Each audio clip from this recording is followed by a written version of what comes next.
भाई इसे कहते हैं असली टीवी शो। तो बैड्स ऑफ बॉलीवुड मैंने टीवी सीरीज देखी, वो भी फुल्ली 7 एपिसोड।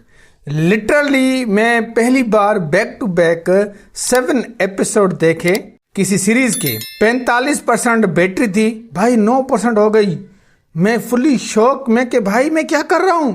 और उसकी वजह है the Bads of Bollywood TV show, क्योंकि भाई इस टीवी शो ने बिल्कुल बोर नहीं किया और पूरा एंगेज करके रखा। ये तो इसके 7 एपिसोड थे, शायद अगर 20-25 भी होते अगर इसी तरह, तो वो भी मैं लगातार देखता रहता। सो पर्सनली भाई मैंने एंजॉय किया, दूसरों का मुझे नहीं पता। और भाई जो ट्विस्ट दिया इसने, उसने मेरे होश उड़ा दिए, मेरा नजरिया ही बदल दिया बॉलीवुड फिल्म इंडस्ट्री को देखने का। तो भाई सबसे पहले कहानी की बात करें तो कहानी जो है वो थोड़ी सिंपल है, बट यहाँ पर ट्विस्ट और बहुत ही एक्शन मसाला दिया गया है। तो जैसे कि आसमान एक न्यू आउटसाइडर एक्टर है और उसकी शुरू में एक फिल्म ब्लॉकबस्टर हो जाती है, रिवॉल्वर। अब उस फिल्म को बनाया है सोडावाला प्रोडक्शन हाउस ने, और सोडावाला प्रोडक्शन का जो मालिक है फिर वो आसमान सिंह को कहता है तुम हमारी अगली 3 मूवीज साइन करो, क्योंकि हमने तुम्हें सुपरस्टार बनाया है, इसलिए अब हमारे लिए भी कुछ काम करो भाई। तो आसमान को भी ये सही लगता है, देन वो 3 मूवीज साइन करता है। मगर उसकी जो मैनेजर है सानिया मना करती है कि नहीं ऐसा नहीं करो, आगे भी हमें मूवीज मिल जाएंगी। बट वो उसकी बात नहीं सुनता और वो उस प्रोड्यूसर के बातों में आकर वो 3 मूवीज साइन कर लेता है, जो कि काफी बड़ी गलती होती है इसकी। देन इसी पर आसमान की मैनेजर सानिया करण जौहर से मिलती है और उसे फिल्म दिलवाती है करण जौहर की। और उस फिल्म में करिश्मा तलवार लीड एक्टर्स होती है, जो बेटी है अजय तलवार की, जो बहुत ही बड़ा सुपरस्टार है बॉलीवुड इंडस्ट्री का, लाइक सलमान खान, शाहरुख खान। अजय तलवार को जब ये बात पता चलती है कि करण जौहर की फिल्म में रणवीर सिंह के बजाय आसमान को फिल्म में एज हीरो कास्ट किया गया है, जिस पर अजय को अच्छा नहीं लगता, क्योंकि उसकी बेटी भी उसी की फिल्म में होती है। पहले तो वो कहता है कि भाई मैं अपनी बेटी किसी बड़े सुपरस्टार से फिल्म इंडस्ट्री में लॉन्च करना चाहता हूं, बट ये बात थोड़ी अलग होती है। और ये बात हम मान भी लेते हैं कि भाई शायद वो ऐसा चाहता होगा। और अजय अब कैसे भी करके वो फिल्म नहीं करवाना चाहता, इसलिए वो थोड़ा इविल टाइप बन जाता है और वो बहुत ही कोशिश करता है कि आसमान करिश्मा के साथ मिलकर काम ना करें करण जौहर की फिल्म में। अब इस दौरान सोडावाला प्रोडक्शन हाउस का जो मालिक है वो भी अगेंस्ट हो जाता है आसमान सिंह के, क्योंकि भाई उसका भी एक हीरो होता है जो कि ड्रग्स के मामले में पकड़ा जाता है, तो वो फिल्म भी वो आसमान सिंह को देता है। मतलब कि सोडावाला प्रोडक्शन की 4 फिल्में और करण जौहर की 1 फिल्म, तो 5 फिल्में हो गई।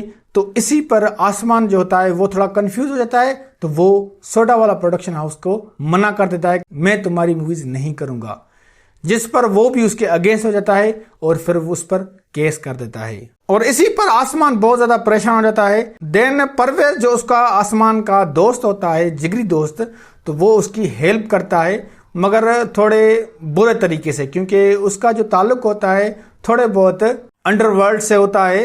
तो वो उसी तरीके से सोडा वाले प्रोडक्शन हाउस का जो मालिक होता है तो उस डरा धमका कर वो केस वापस ले लेता है, जिस पर आगे चलकर ये मामला कुछ बढ़ जाता है और फिर करण जौहर की फिल्म भी इसके हाथ से निकल जाती है। मगर इसी दौरान आसमान और करिश्मा जो है वो बहुत ही करीब आ जाते हैं और करिश्मा तो बिल्कुल पागल सी हो जाती है आसमान के लिए, जिस पर वो अपने बाप से भी लड़ पड़ती है। नाउ अब ऐसी क्या वजह है कि अजय तलवार नहीं चाहता कि उसकी बेटी आसमान के साथ फिल्म ना करे और ना ही उसके साथ डेटिंग करे, मतलब रिश्ता रखे। तो वो अगर मैंने आप लोगों को यहाँ बता दिया तो जिसने ये सीरीज नहीं देखी तो उसका मजा खराब हो जाएगा, क्योंकि वो बहुत ही बड़ा ट्विस्ट है और मैं नहीं चाहता कि वो ट्विस्ट जो है मैं यहाँ बताकर सारा स्पॉइल कर दूं। सो उसके लिए आप खुद ही सीरीज देख लेना अगर टाइम मिले तो। पर मैं इतना जरूर बताऊंगा कि आपको इस सीरीज से काफी ज्यादा एक नॉलेज मिल जाएगी कि फिल्म इंडस्ट्री में काम कैसे मिलता है और उसके लिए क्या क्या करना पड़ता है। इज्जत की तो भाई वाट लग जाती है, हरामीपन दिखाना पड़ता है फिल्म इंडस्ट्री में अगर रहना है तो। जो जहां जिसको मौका मिलता है वो उसका फायदा उठाता है, चाहे उसके लिए अगले का नुकसान ही कितना क्यों ना हो जाए। सब मतलब के लिए काम करते हैं फिल्म इंडस्ट्री में। और इंडस्ट्री में सबसे जो बड़ी चीज देखने को मिलेगी वो है हिपोक्रेसी, वो बहुत ज्यादा है। सामने कुछ और पीठ पीछे कुछ और ही बातें। ये चीज यहाँ पर बहुत ही हाईलाइट किया गया है। दूसरी ओर खुद को न्यूज में रखने के लिए चीप हरकतें करनी हो तो ये इंडस्ट्री वाले करते हैं, और ऐसे ही बहुत सारी चीजें देखने को मिलेगी इस सीरीज में जो काफी फन भी क्रिएट करती हैं। और मेन बात करें आर्यन खान की तो उसने बहुत ही जबरदस्त डायरेक्ट डेब्यू किया है। दाद देनी पड़ेगी, बंदे ने काफी मेहनत और नई चीज देने की कोशिश की है और बॉलीवुड इंडस्ट्री को पूरा एक्सपोज करने की भी कोशिश की है, चाहे वो किसी भी वे में हो। आर्यन खान ने अपने हिसाब से तो डार्क साइड दिखाई है बॉलीवुड की, पर मुझे नहीं लगता कि ये काफी है, क्योंकि फिल्म इंडस्ट्री इससे भी बदतर है। और भाई सीरीज के अंदर सभी एक्टर्स और एक्ट्रेस ने काम बढ़िया किया है, मगर मुझे राघव की परफॉर्मेंस बहुत ही ज्यादा अच्छी लगी। ओवरऑल बात करें तो the Bads of Bollywood series fully expose तो नहीं किया बॉलीवुड फिल्म इंडस्ट्री को, पर यकीनन कुछ साइड जरूर देखने को मिलेंगी। दूसरी ओर आर्यन खान की डायरेक्शन ने इस सीरीज को बहुत ही जबरदस्त बनाया है।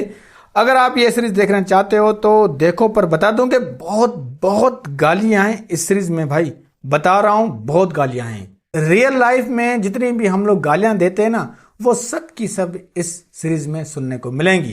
तो मुझे तो पर्सनली सीरीज अच्छी लगी। अगर आपको देखना है तो भाई देख सकते हो, और मैंने जो वार्निंग दी है बता दिया है कि गालियां हैं और ज्यादा कुछ नहीं है। तो मैं इस सीरीज को रेटिंग दूंगा 10 में से 7.5। अगर आपने ये अभी तक देखी है तो आप बताएं आपको ये सीरीज कैसी लगी, और मेरी वीडियो अच्छी लगी तो लाइक करें और प्लीज हमारे चैनल को जरूर सब्सक्राइब करें।